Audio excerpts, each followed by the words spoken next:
Merci d'être avec nous sur les antennes de la télévision nationale. Au sommaire de ce journal, le ministre de l'Élevage a rencontré les acteurs du secteur avicole. Les échanges ont porté sur la redynamisation du secteur pour en faire un moteur de développement économique. Félix Lama avait à ses côtés les cadres de son département. Bientôt une radio de proximité à Kakoni, le département de l'information et de la communication en fait une priorité pour répondre aux aspirations de la communauté, une initiative saluée par les populations de la localité. Aussi dans ce journal, il sera question du démantèlement d'un réseau de fabrication frauduleuse de cubes magie à Madina. C'était lors d'une opération de ratissage menée par les services de contrôle de qualité de la commune de Matam. C'est tout pour le sommaire. Bonsoir et vous êtes les bienvenus. Tout d'abord, ce décret D 2025-0159 PRG CNRD SGG portant promulgation de la loi ordinaire L 2025-019 CNT du 30 mai 2025. Le président de la République a vu la charte de la transition, vu l'ordonnance O 2021-001 PRG CNRD SGG du 16 septembre 2021 portant prorogation des lois nationales, des conventions, traités et accords internationaux en vigueur à la date du 5 septembre 2021. Vu le communiqué numéro 1 du Comité national du Rassemblement pour le développement CNRD du 5 septembre 2021 portant prise effective du pouvoir par les forces de défense et de sécurité décrète. Article 1er. Est promulguée la loi ordinaire L 2025-019 CNT du 30 mai 2025 portant code de la pêche maritime. Article 2. Le présent décret qui prend effet à compter de la date de sa signature sera enregistré et publié au journal officiel de la République. Conakry le 19 août 2025, signé Général Mamadi Doumbouya. À la une de l'actualité ce soir, ce lundi 18 août, au cœur du palais présidentiel, s'est tenue une rencontre historique qui a réuni pour la première fois le Conseil supérieur de la défense nationale, élargi à la Commission nationale de défense et de sécurité, sous la présidence du chef de l'État, Général Mamadi Doumbouya. Cette session symbolise la volonté ferme de l'État guinéen de garantir la sécurité, la stabilité et la protection de ses citoyens. Fatmata Kourouma. La première session de travail du Conseil supérieur de défense nationale CSDN, élargie à la Commission nationale de défense et de sécurité, s'est tenue ce lundi 18 août 2025 au palais présidentiel, sous la présidence du chef de l'État, son Excellence le général Mamadi Doumbouya, dans une atmosphère à la fois solennelle et pleine de détermination. Ces deux structures, créées par décret présidentiel le 11 juin 2025, ont pour vocation de garantir la sécurité, la stabilité et l'intégrité des personnes et de leurs biens sur toute l'étendue du territoire. Les orientations stratégiques relatives à toutes les questions touchant à la vie de la nation relèvent des attributions régaliennes du président de la République, chef de l'État, chef suprême des forces armées. Ces orientations couvrent notamment les domaines de la défense nationale, de la sécurité intérieure et extérieure, de la justice sociale, du développement durable, entre autres. Le président de la République communique ces orientations, soit par le biais du Conseil des ministres lorsqu'il s'agit de questions globales ou transversales, soit à travers le Conseil supérieur de la magistrature pour les questions de justice sociale, soit encore via le Conseil supérieur de défense nationale, CSDN, pour les sujets relatifs à la défense et à la sécurité, conformément aux dispositions du décret D-2025-083-RG-CNRD-SGG portant attribution, organisation et fonctionnement du Conseil supérieur de défense nationale. L'instance suprême du Conseil supérieur de défense nationale est composée comme suit. Président, le président de la République. Premier vice-président, le Premier ministre. Deuxième vice-président, le ministre de la Défense nationale, et les membres sont le ministre directeur de cabinet de la Présidence de la République, le ministre de la Sécurité et de la Protection civile, le ministre de l'Administration du territoire et de la décentralisation, le ministre des Affaires étrangères, le ministre de la Justice et des droits de l'homme, le ministre de l'Économie et des Finances, le ministre du Budget, le chef d'état-major général des armées, le haut commandant de la gendarmerie nationale et directeur de la justice militaire. La session a débuté par la lecture et le rappel des textes fondateurs par le général de division Amara Kamara, ministre secrétaire général et porte-parole de la présidence, rappelant ainsi la légitimité et la responsabilité qui incombent désormais aux membres statutaires. Étaient réunis autour du chef de l'État, le Premier ministre chef du gouvernement, plusieurs membres du gouvernement, la haute hiérarchie militaire et paramilitaire, ainsi que le procureur général de la République. Une rencontre historique marquée par l'unité et la mobilisation des plus hautes autorités civiles et militaires du pays. Ainsi, dans sa prise de parole, le président de la République, chef suprême des armées, général Mamadi Doumbouya, a livré des instructions fermes, empreintes de clarté et de détermination. 3 priorités ont été fixées. À la suite du décret que j'ai récemment signé instituant le Conseil supérieur de défense nationale, je vous demande de procéder sans délai à l'opérationnalisation effective de cet organe hautement stratégique pour la préservation de notre sécurité nationale et de la stabilité de la République. Je tiens à rappeler que cet instrument doit immédiatement, dès à présent, devenir un cadre opérationnel et fonctionnel permettant d'anticiper, de coordonner et de répondre avec efficacité à tous les défis sécuritaires qui interpellent notre pays, la République de Guinée. Dans cet esprit, je vous instruis tous ici sur 3 points.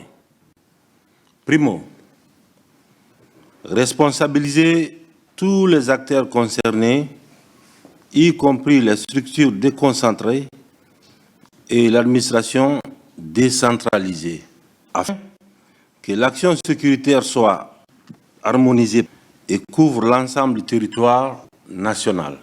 Secondo, veiller à ce que les dispositifs de sécurité et de prévention soient pleinement actifs. Dernier point, mettre une priorité absolue sur la sécurisation du vote référendaire du 21 septembre 2025 qui doit se dérouler dans un climat de sérénité, de confiance et de paix. Je vous exhorte de faire preuve de rigueur, de coordination et d'engagement patriotique. La réussite de cette mission conditionne la stabilité de notre nation et la crédibilité de notre processus de refondation. Je compte sur chacun de vous. Par cette directive, le président de la République a tracé une ligne claire, garantir la paix publique, protéger les citoyens et assurer la libre circulation des personnes et des biens.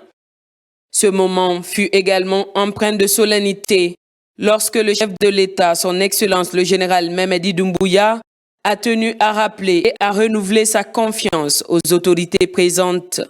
Malgré le poids immense de leurs responsabilités et les conséquences qui en découlent, ces hommes et femmes continuent de donner le meilleur d'eux-mêmes, animés par une seule force, l'amour profond de la patrie.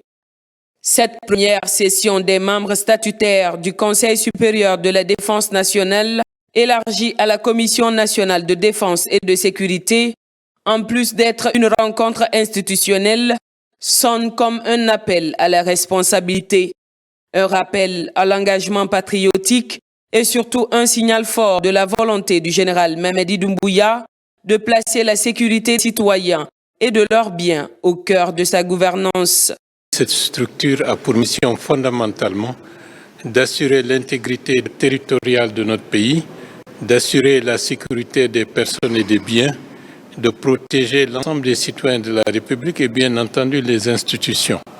Il va de soi que dans le contexte actuel où nous préparons des échéances majeures pour notre pays, le président de la République, au titre de son mandat de président du Conseil supérieur de la défense nationale, a demandé à l'ensemble des membres de cette instance de prendre toutes les dispositions pour remplir avec efficacité, sagesse et aussi avec discernement l'indispensable nécessité de faire en sorte que le processus de retour à l'ordre constitutionnel se fasse dans la paix, la sécurité, la convivialité et bien entendu dans la joie pour l'ensemble de nos compatriotes. Le chef de l'État, le président Mamadi Doumbouya, président de la République, chef suprême des armées, aussi en sa qualité de président du Conseil supérieur de défense, a convoqué aujourd'hui, 18 août, le Conseil supérieur de défense élargi à la Commission nationale de défense pour donner les grandes orientations à sa première session.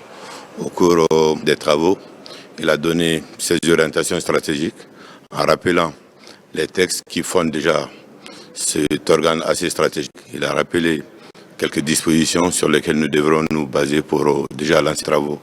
Et il a également donné des instructions fermes pour l'opérationnalisation de cet organe stratégique qui devrait notamment contribuer à ce que les grandes réflexions stratégiques soient menées, mais également la stabilité du pays soit menée. C'est un organe qui sert à cela. Et il a parlé également de faire en sorte que ce qu'on peut appeler machine de réflexion pour l'intérêt du pays soit mis en place très rapidement, non seulement au niveau de l'administration centrale, mais aussi au niveau de l'administration décentralisée, mais aussi dans le cadre de déconcentralisation. Des directives de travail ont été données, donc les premières instructions par rapport à l'opérationnalisation à la suite du chef de l'État ont aussitôt été prises. Les travaux vont commencer incessamment et les résultats terrain vont être mis en place dans le cadre de l'intérêt de tout le monde. Et en rappelant tout simplement que la sécurité est au cœur de l'ensemble des réflexions.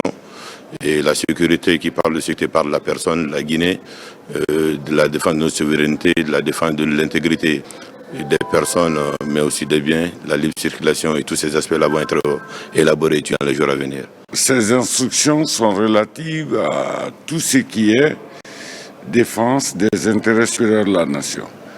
Il s'agit de la défense militaire, de la défense civile en cette période de saison des pluies, de la protection des populations, de la mobilisation des forces de défense et de sécurité en cas de calamité, comme on en a vu dans les cas d'inondation, mais de toute autre activité pouvant améliorer les conditions de vie, de sécurité et de libre circulation des personnes et de leurs biens. Cette réunion scelle un pacte indéfectible entre la nation et ses forces de défense et de sécurité. Un engagement scellé sous le sceau du devoir, de la discipline et de la vigilance. Un serment qui résonne comme une promesse solennelle faite au peuple de Guinée. Celle de veiller sur lui, de protéger son avenir et d'écrire ensemble une page nouvelle de paix et de stabilité. Je vous l'annonçais dans les titres, le ministre de l'Élevage accompagné de ses cadres sur le terrain pour rencontrer les acteurs de la filière avicole. C'est pour mettre en avant les défis et les opportunités de ce secteur pour une redynamisation effective. Reportage de Noumousso Diakité. L'élevage est un secteur essentiel pour la sécurité alimentaire et la croissance économique, mais il est confronté à plusieurs difficultés qui entravent ce développement. La pénurie et le coût élevé des intrants, la concurrence des importations de poulets congelés, la menace de fermeture des couvoirs et des provenderies, le besoin de formation adaptée et le manque de structuration des marchés sont autant de défis que les aviculteurs comptent relever. C'est pourquoi nous vous proposons un contrat programme autour de la filière chair, qui sera la colonne vertébrale de notre agriculture.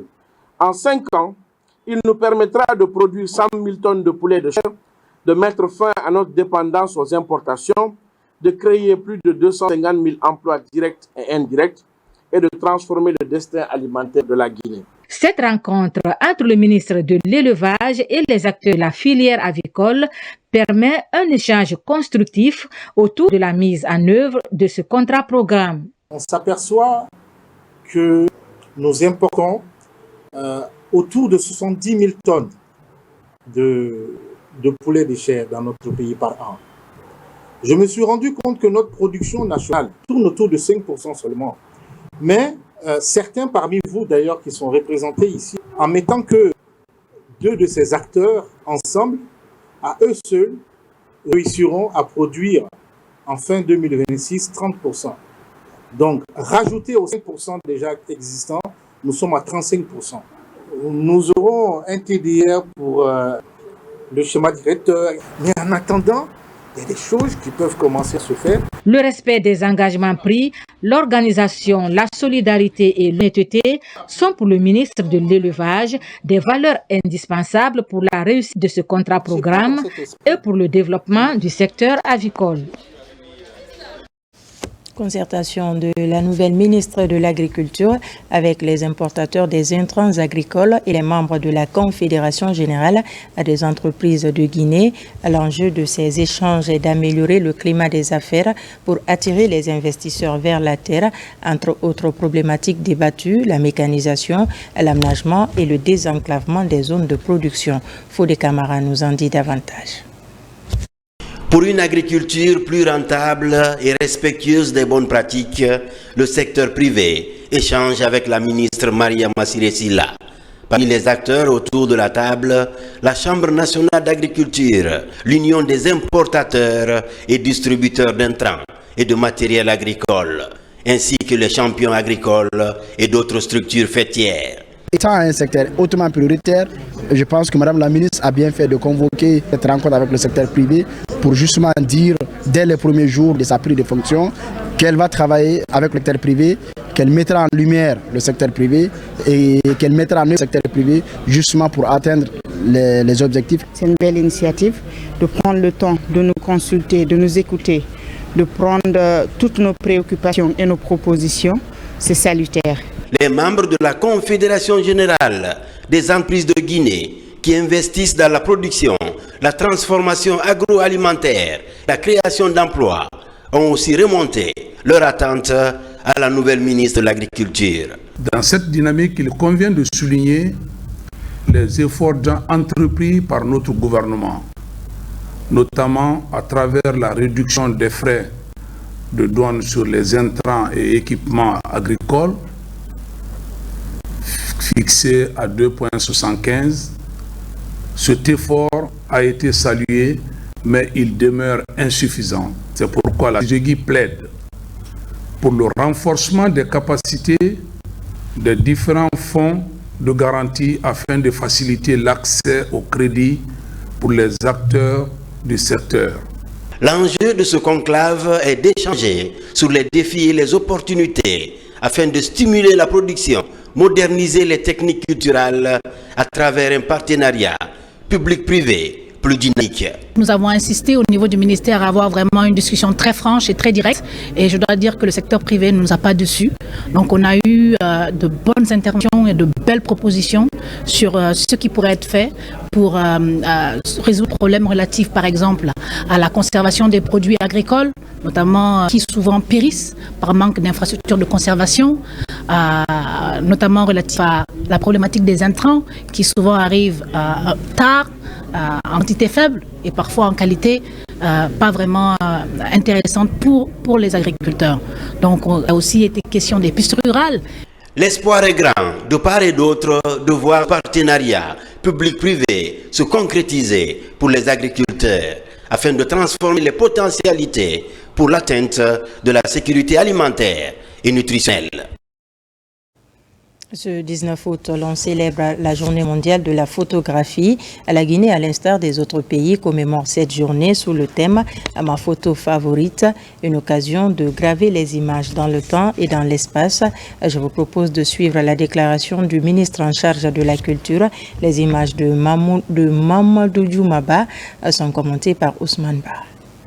Cette journée qui commémore la photographie est célébrée sous le thème « Ma photo favorite », comme pour illustrer avec justesse la puissance de l'image. Dès son accession à l'indépendance, la Guinée a aussitôt reconnu l'importance stratégique de cet art qui immortalise les grandes étapes de notre histoire.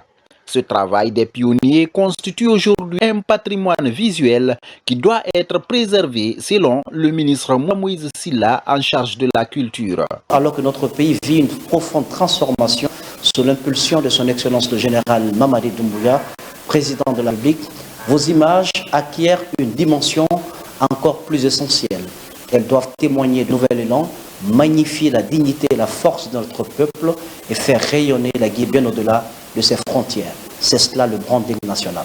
Dans cette perspective, des avancées et certaines initiatives en faveur du secteur photographie sont relevées. Le ministère, à travers l'Office national du cinéma, de la vidéo et de la photographie, en abrégé ONASIG, œuvre avec ses partenaires à structurer le secteur, à former de nouveaux talents et à mettre en place des mécanismes pérennes de financement. L'opérationnalisation prochaine du Fonds de développement de l'industrie cinématographique, en abrégé FODI, ainsi que le lancement du projet Wofamato, qui constituera la première base de données photographiques nationales, marque des étapes majeures de cette mission collective. La date du 19 août devrait, selon le ministre Moussa Moïse Silla, rappeler que la photographie est un langage universel capable de transcender les frontières, d'unir les peuples et de transmettre des émotions là où parfois les mots échouent.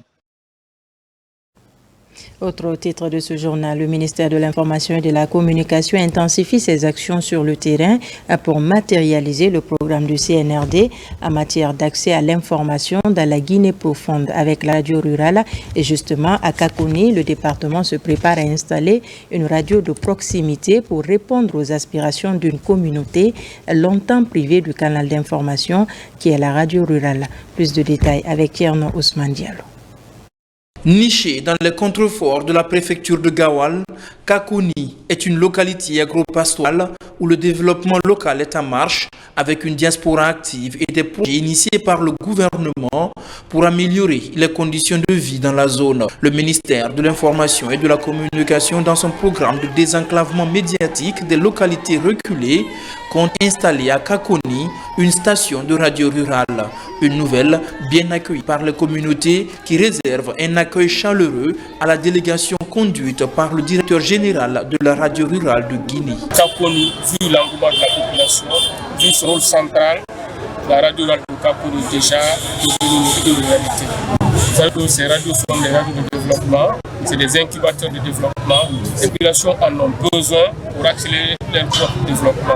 La radio rurale de Kakoni sera installée dans ce bâtiment R+1 mis à disposition par la communauté, faisant d'elle l'une des radios rurales les mieux fournies en matière d'infrastructures d'accueil. Je suis dans la joie, mais le mot me manque. Qu'est-ce que je veux dire à Kakoni aujourd'hui? Tellement que je suis content, je suis dans la joie. La population de Kakoni adhère au CNRD, adhère derrière le général d'armée Mamadi Doumbouya, adhère derrière le gouvernement, soutient le gouvernement, puisque la population de Kakoni fait les œuvres du général Mamadi Doumbouya à Kakoni. Une sens de reconnaissance, de réjouissance. C'est en cela que je vais magnifier un homme, le général d'armée Mamadi Doumbouya, qui depuis le 5 septembre, après la prise de responsabilité des forces de défense et de sécurité, ne ménage aucun effort pour l'amélioration des conditions de vie des Guinéens et du travail. C'est ce qui nous amène aujourd'hui à ce radio rural de proximité pour la population. Après cette cérémonie qui annonce l'ouverture prochaine d'une radio rurale à Kakoni, le directeur général de la radio rurale de Guinée a procédé à travers une démarche de proximité à la vulgarisation du projet de nouvelle constitution pour expliquer tout au long de son parcours les enjeux de ce texte aux populations. À l'image des autres communes, la Semaine nationale du mérite scolaire est lancée à Kassa. Les meilleurs élèves sont récompensés pour créer de l'émulation dans cette localité insulaire, conformément à la vision du ministère de tutelle. Aboubakar Diaby, Souleymane Ba pour des explications. Dans la commune urbaine de Kassa, la réussite académique est soutenue pour qualifier le système éducatif guinéen. Les meilleurs candidats des derniers examens nationaux de ces îles sont célébrés pour encourager l'apprentissage d'enfants du pays. À cette semaine nationale du mérite scolaire, les efforts remarquables des élèves et des enseignants sont reconnus. L'éducation étant l'affaire de tous, c'est pourquoi tout le monde, nous nous sommes tous donné la main pour que le système éducatif de Kassa aille de l'avant. Et c'est le résultat que nous avons aujourd'hui et nous avons promis ici parce que c'est un signal fort aujourd'hui que nous avons eu. Signal fort, c'est pour nous motiver de plus, c'est pour nous galvaniser de plus pour que l'année prochaine, les résultats soient meilleurs que ceux de cette année. Le ministre est en train de faire des efforts pour la visibilité au niveau éducatif. On ne fait que les encourager et demander les parents d'élèves de s'impliquer parce que nos enfants, ils sont des présents, mais c'est nos futurs encore. Au cours de cette cérémonie de lancement de la Senamsco sur les îles de Kassa, les lauréats reçoivent des cadeaux en kit scolaire en guise de récompense. Je suis très ravi pour les cadeaux. Merci général d'armée Mamadi Doumbouya. Les messages nous invitent encore à travailler. Merci à monsieur le ministre. Reconnaître le mérite, c'est accroître le mérite. Et c'est pourquoi cette année, le ministre Jean-Paul Sédi, avec tous ses collègues, tout son cabinet, il a été décidé de distinguer nos lauréats et les récompenser. La rencontre a également permis de unifier les efforts consentis par le personnel enseignant dans l'atteinte des résultats. Institutionnalisée il y a de cela 4 ans, cette initiative portée par le ministère de l'enseignement pré-universitaire et de l'alphabétisation est perpétuée sur le terrain. De côté de Mato, les cadres du ministère de l'enseignement pré-universitaire et les responsables éducatifs sont dans la ferveur de la célébration de la 4e édition de la Semaine nationale du mérite scolaire. Les meilleurs élèves ont reçu des prix et des cadeaux en signe de reconnaissance pour les efforts fournis pendant les examens nationaux. Moussa Bangoa. La Semaine nationale du mérite scolaire est célébrée à Mato. Responsables éducatifs, parents d'élèves, encadreurs et autorités locales sont tous mobilisés. Cette compétition, en sa 4e édition, consiste à favoriser le mérite en milieu scolaire tout en récompensant les efforts des élèves. Nous sommes en train de partir d'une éducation de masse vers une éducation d'excellence. C'est pourquoi on célèbre les meilleurs, pour que ceux qui ne sont pas des méritants puissent prendre l'exemple sur ces meilleurs. C'est ce qui pourra nous aider à avoir un vivier très important de performants qui peuvent tirer les autres vers le haut. Ce projet est piloté par le ministère de l'enseignement pré-universitaire et de l'alphabétisation. C'est pour préparer les meilleurs élèves afin qu'ils puissent participer pleinement au processus de développement du pays. Un sentiment de fierté, de réconfort et je suis très contente, vraiment très contente. Je leur dirais de ne jamais baisser les bras, de redoubler plus d'efforts et de continuer à travailler. C'est pour créer une jalousie. Mon ami a été premier. Et il faut que moi, l'année prochaine, je sois premier. Donc, il faut que notre système éducatif qui avait tant souffert bénéficie de cet intérêt parce qu'une nation ne se développe jamais sans son capital humain. Au compte de cette édition 2025, Matoto a présenté un nombre important de candidats dans les filières de compétences où plusieurs lauréats ont été enregistrés. Avec ces résultats obtenus, la direction communale de l'éducation compte aller jusqu'au bout en vue de promouvoir l'excellence au niveau de toute la pyramide scolaire.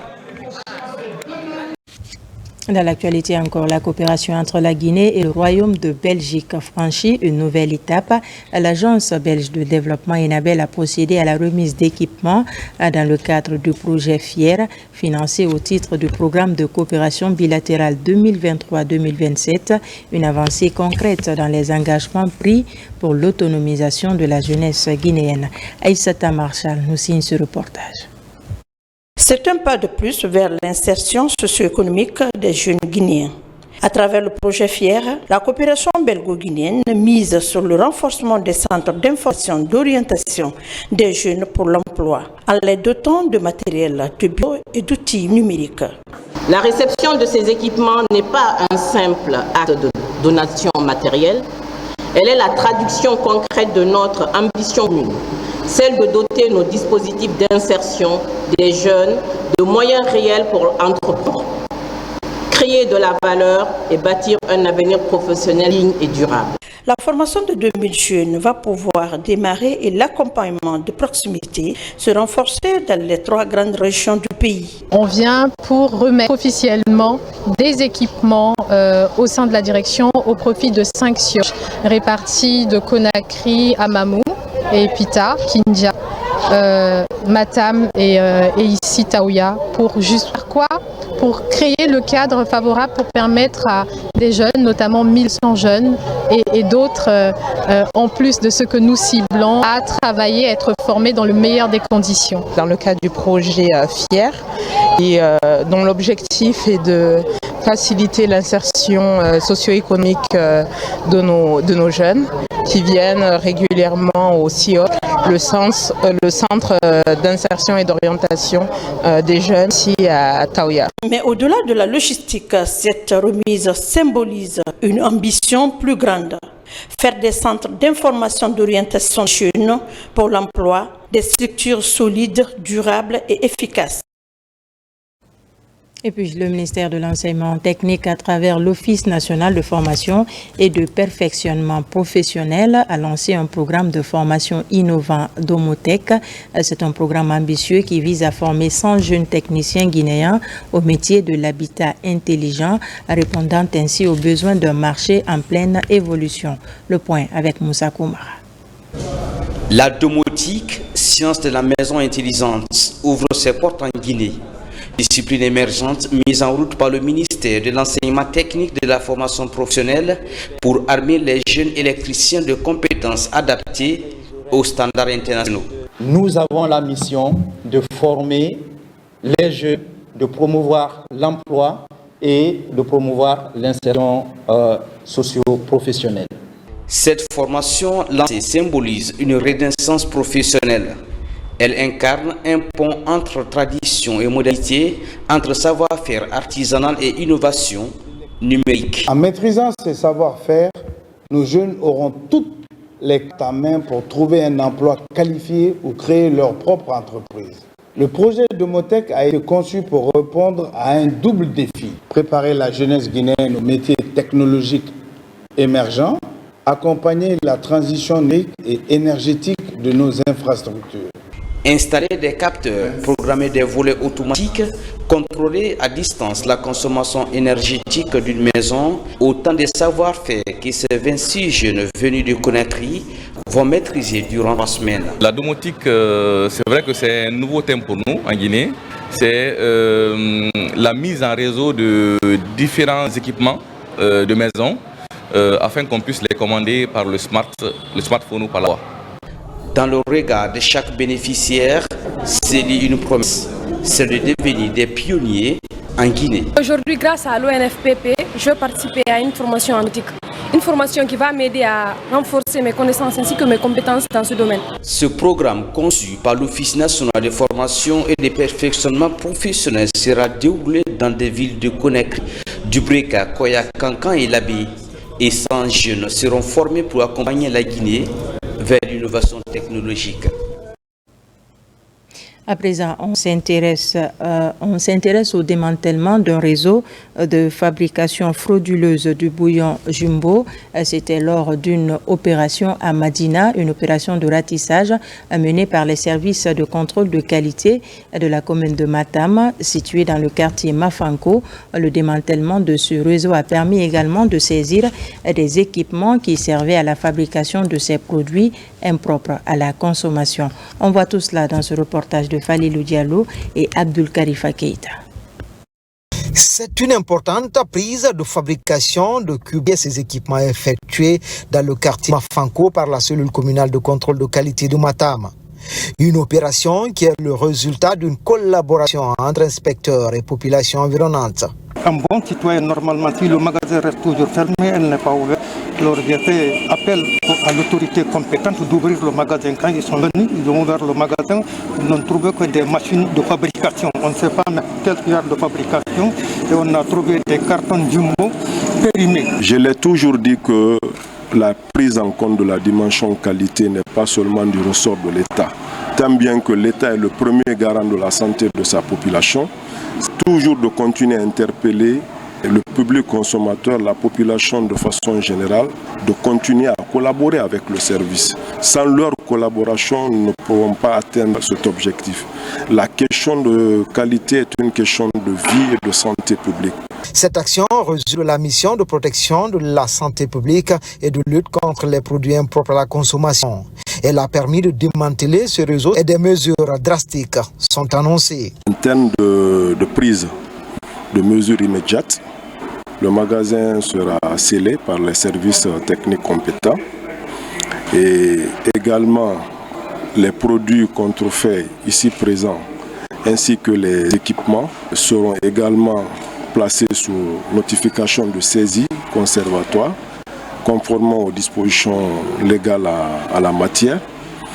Et de notre côté, c'est d'engager les poursuites contre ce réseau. Parce qu'on comprend que c'est un grand réseau. Le principal instigateur de ces réseaux serait un opérateur économique qui jadis importait la matière première pour produire localement ses culs, sans aucun respect des normes de sécurité sanitaire, mais surtout en dehors de tout cadre réglementaire. Et puis ce communiqué portant convocation d'une plénière. Le président du Conseil national de la transition convie l'ensemble des honorables conseillers nationaux à une plénière le mercredi 20 août 2025 à 15h à l'hémicycle du Palais du Peuple.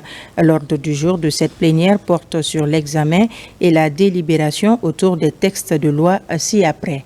1. Projet de loi portant promotion et protection des droits des personnes en situation de handicap en République de Guinée.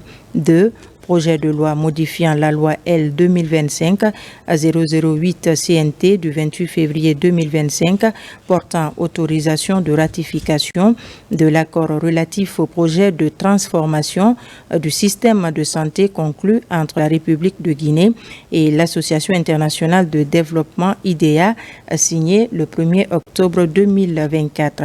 Sont invités à prendre part à cette plénière les membres du Comité national de rassemblement pour le développement CNRD, le Premier ministre chef du gouvernement, les présidents des institutions républicaines, les membres du gouvernement, le conseiller du président de la République chargé des relations avec les institutions républicaines, le ministre de la Justice et des Droits de l'Homme, garde des Sceaux, le ministre de l'Économie et des Finances, le ministre de la Santé et de l'Hygiène publique, la ministre de la Promotion féminine, de l'enfance et des personnes vulnérables, Madame la gouverneure de la ville de Conakry, les chefs des missions diplomatiques, consulaires et organisations internationales accréditées en République de Guinée, Monsieur le représentant du Haut Commissariat des Nations Unies aux droits de l'homme en République de Guinée, les présidents des délégations spéciales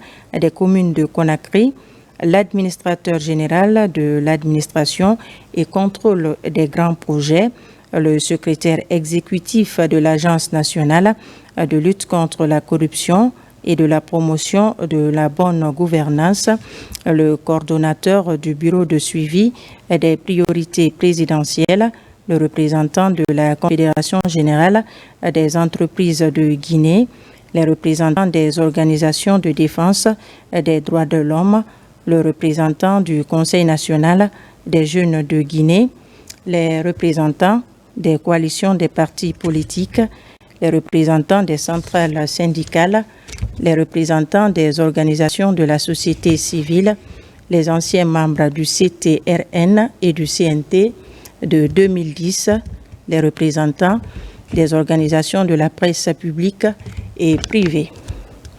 Compte tenu de l'importance de l'ordre du jour, la présence de tous les honorables conseillers et nationaux est exigé. Conakry, le 19 août 2025, pour le bureau, le président du Conseil national de transition, Dr Dansa Kourouma. Vulgarisation du projet de nouvelle constitution. Les actions se multiplient sur le terrain pour amener les citoyens à s'approprier les articles qui composent le projet. La structure Génération Générale Lansana Conté œuvre dans ce sens. Voici le reportage de Aboubakar Diaby et Mohamed Lamine Kamara. C'est une autre étape qui vient d'être entamée par la structure Génération Générale Lansana Conté pour la vulgarisation du projet de nouvelle constitution. Après avoir sillonné Kaloum, cette structure se transporte dans les marchés de Kenyan et Madina pour faire comprendre à ces femmes les innovations majeures contenues dans ce document avant le 21 septembre prochain. Nous sommes sur la sensibilisation de la vulgarisation de la nouvelle constitution. 80% de la majorité de la population sont des femmes et sur les 80%, nous avons encore 60% des femmes qui sont analphabètes. Nous ne voulons pas rester sans qu'elles ne soient au courant des débats de la nouvelle constitution, raison pour laquelle nous touchons les marchés et les ports. Depuis quelques temps, Génération Générale Lansana Conté et les citoyens s'approprient ce document référentiel. Ce processus phare rassemble toutes les couches socio-professionnelles pour divulguer les avantages apportés par cette nouvelle constitution. Elles accordent une attention particulière, surtout sur les articles qui intéressent les femmes pour sa large explication dans les ménages et autres endroits. Nous ne pouvons que citer quelques-unes qui intéressent nous les femmes et les femmes qui sont là, telles que la santé, telles que l'éducation des enfants et les prises en charge, les aides que les femmes peuvent avoir de l'État. C'est une vaste campagne de vulgarisation du projet de nouvelle constitution qui est en cours pour élucider tous les enjeux liés au retour à l'ordre constitutionnel en Guinée. Nous avons compris le contenu du message véhiculé.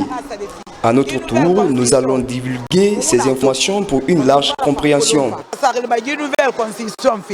Ce acte citoyen entrepris par Génération Générale Lansana Conté est un tremplin qui devrait très prochainement toucher plusieurs localités de la haute banlieue de Conakry et de l'intérieur du pays avec à la clé des séances de lecture du Saint-Coran et du sacrifice pour la paix et la réussite de la transition en Guinée. Reportage rendu en studio par Abdoulaye Diallo. Au ministère des Mines et de la Géologie, les autorités ont réuni l'ensemble des directions autour du contenu du projet de nouvelle constitution. Au cœur des échanges, permettre aux participants de mesurer les enjeux et les innovations de ce texte juridique à portée nationale pour le secteur minier. Saint-Martin Francina Duno, Sununu Sidibé.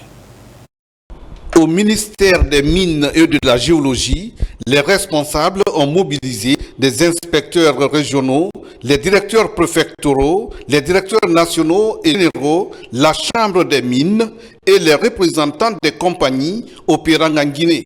L'objectif affiché, expliquer les dispositions constitutionnelles liées aux ressources naturelles et leurs implications pratiques pour le secteur minier. C'est un exemple concret que le projet de constitution prend en compte tous les aspects de développement économique et social du pays. Il y a au moins 7 à 8 articles qui parlent de la gestion des ressources naturelles. Et nous allons faire un focus sur ces articles-là pour présenter les innovations que cette nouvelle constitution apporte. Nous avons principalement 7 articles concernant le domaine minier, notamment l'article 6 qui touche les droits fondamentaux, l'alinéa I et l'alinéa J qui concernent non seulement nos ressources minières, mais aussi le contenu local. Ici, Amara Kourouma, assistant du directeur de service des affaires juridiques et de la conformité du secteur des mines, a largement expliqué les innovations de la Constitution dont l'enjeu majeur est la constitutionnalisation d'une gouvernance minière responsable.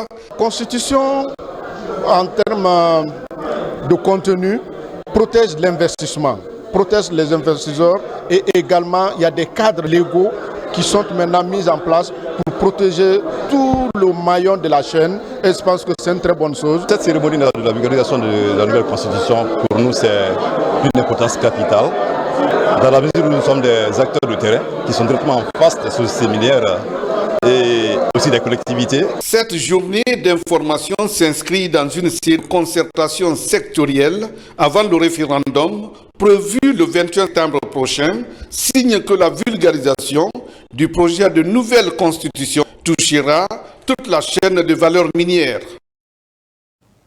Et c'est dans le contexte que les associations des 13 communes ont eu connaissance des principes du projet de nouvelle constitution et les techniques d'approche de vulgarisation.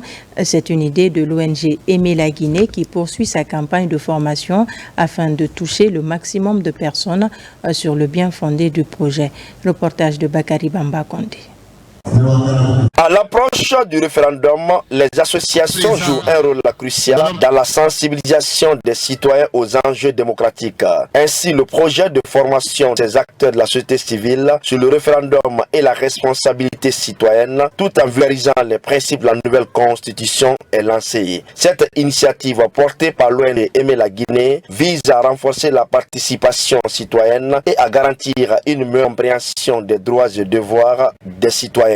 C'est une formation pour laquelle le contenu du projet de constitution a été expliqué aux jeunes pour qu'à leur tour, ils partent dans leur communauté pour vulgariser ce contenu-là. Nous les avons trouvés très motivés, très enthousiasmés.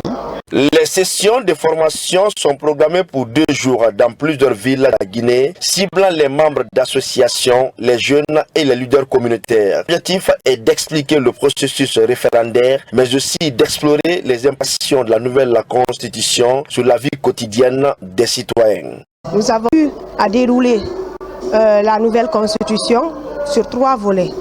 La constitution au niveau du comment faire passer le référendum, expliquer aux citoyens quoi voter, et la constitution est composée de quoi et quoi. Il y a dans les yeux de toutes celles et de tous ceux qui sont dans cette salle une volonté d'apprendre, de connaître, de voir toutes les facettes de ce projet de nouvelle constitution. En sensibilisant les citoyens sur le référendum et la nouvelle constitution, l'ONG Aimer la Guinée veut contribuer à préparer des personnes plus informées et plus engagées pour la promotion de la bonne gouvernance en Guinée. La mission diplomatique de la Guinée en Tunisie rencontre nos compatriotes. Ils ont échangé sur le contenu du projet de nouvelle constitution, essentiellement composé d'étudiants. Des éclaircissements ont été apportés pour mieux comprendre ce projet de loi fondamentale. Plus de détails avec Makemed Onzo. Nos représentations diplomatiques sont à pied d'œuvre pour vulgariser le projet de la nouvelle constitution. Après l'Algérie, l'ambassadeur Abdourahmane Sike Kamara continue sur la Tunisie pour le même exercice. À Tunis, nos compatriotes sont réunis pour parcourir quelques articles avec la mission diplomatique avant la remise officielle du document. Ce projet de nouvelle constitution comporte 199 articles répartis en 3 parties. La première partie, intitulée de l'État, des principes fondamentaux de la République, des droits et devoirs. La deuxième partie est consacrée aux institutions de la République. Elle comporte 3 titres. La troisième partie est consacrée aux titres spécifiques de l'administration publique, l'organisation territoriale, les forces de défense et de sécurité. Pour cette séance, les étudiants sont les plus concernés. La parole est ouverte à tous pour éclairer la lanterne participants. Il s'agit juste de cerner quelques notions fondamentales, les éléments essentiels vous permettant de comprendre la philosophie générale de cet important instrument juridique chargé de régir l'organisation et le fonctionnement des institutions politiques et administratives de notre pays pour l'avenir.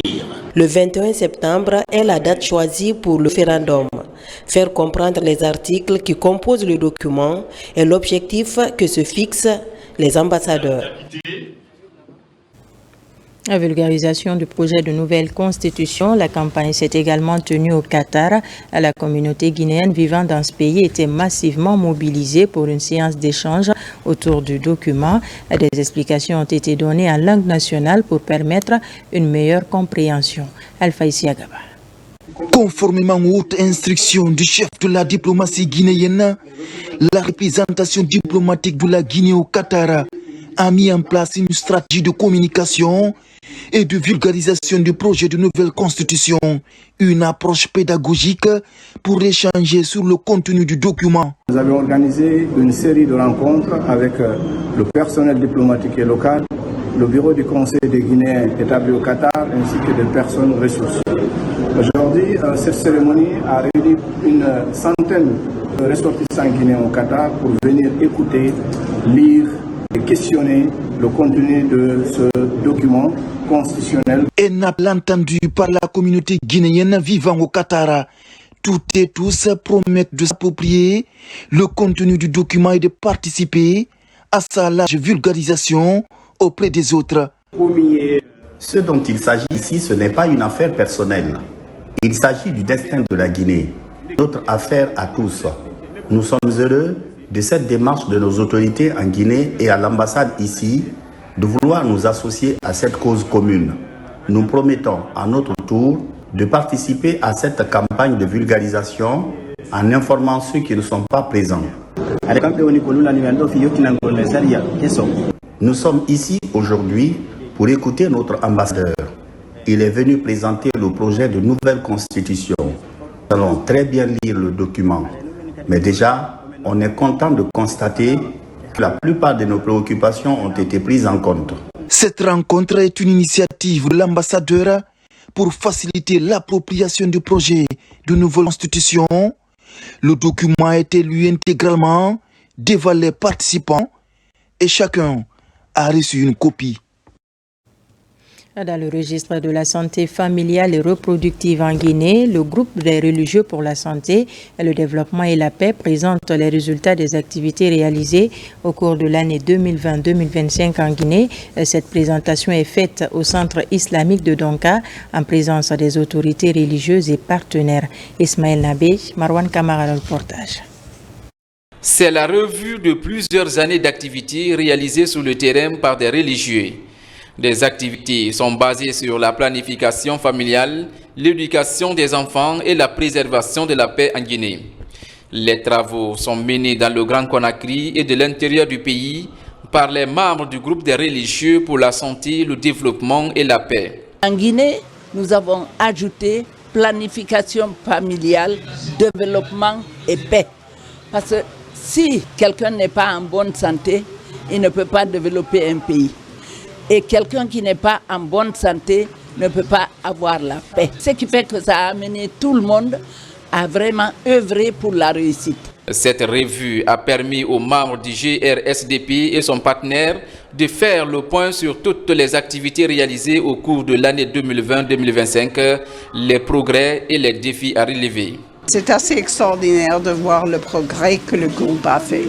Ils ont une étendue dans toutes les différentes parties de Guinée. Élargir la conception du rôle des femmes dans la société, dans la famille et aussi dans la politique.